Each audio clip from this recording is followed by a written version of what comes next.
Le podcast mensuel d'Atesia, c'est le top 10 des news les plus consultées sur Atesia Intelligence. Pour écouter votre veille réglementaire condensée dans un flash info, installez-vous bien confortablement, c'est parti! Dans ce nouveau podcast, nous allons aborder 2 rapports d'activité de l'ANSM.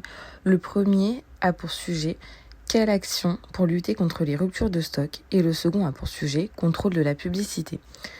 Tout d'abord, en 2023, concernant le premier rapport, l'ANSM a intensifié ses efforts pour gérer les pénuries de médicaments, un problème de plus en plus préoccupant, en particulier durant la saison hivernale. Plusieurs mesures phares ont été mises en place, notamment le plan hivernal 2023-2024. Donc ce plan avait été lancé en octobre 2023 pour anticiper et limiter les tensions, notamment sur certains médicaments dits critiques comme l'amoxicilline, les corticoïdes et le paracétamol. Donc ce plan a permis de suivre en temps réel les stocks en collaboration avec les laboratoires, les grossistes répartiteurs et les pharmaciens. Des réunions bimensuelles ont été organisées pour ajuster des mesures selon la situation. Ont également été mis en place les leviers d'approvisionnement.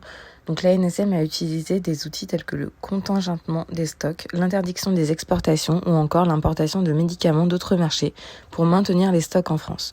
En parallèle, des préparations magistrales ont été réalisées par des pharmaciens pour les enfants, notamment en cas de rupture de certains antibiotiques comme l'amoxicilline.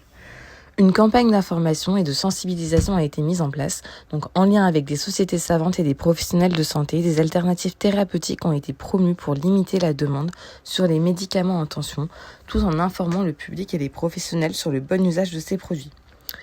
Une transparence et un partage des données a été effectué car chaque semaine, l'ANSM a publié les données d'approvisionnement des médicaments, permettant une meilleure gestion de la situation en fonction des indicateurs comme le nombre de consultations, d'hospitalisations et les stocks disponibles. Enfin, une charte d'engagement pour un accès équitable a été mise en place. Donc en novembre 2023, une charte a été signée avec l'ensemble des acteurs de la chaîne pharmaceutique pour garantir une répartition équitable des médicaments sur tout le territoire, en particulier lorsqu'il y avait des disparités géographiques dans la disponibilité des stocks. Donc grâce à ces initiatives, l'ANSM a renforcé la résilience du système d'approvisionnement en médicaments, en minimisant ainsi l'impact des ruptures de stock pendant l'hiver. Il s'agissait du premier rapport de l'ANSM. Concernant le second rapport sur le contrôle de la publicité, donc en 2023, l'ANSM a enregistré une hausse des demandes de visa pour les publicités des laboratoires, aussi bien pour les professionnels de santé que pour le grand public. Donc pour les professionnels de santé, donc visa PM, 9 986 demandes ont été déposées, donc il y a eu une hausse de 5,7% par rapport à 2022. Et parmi elles, donc 875 ont nécessité des corrections et 436 ont été refusées avec un taux d'intervention global de 13,1%.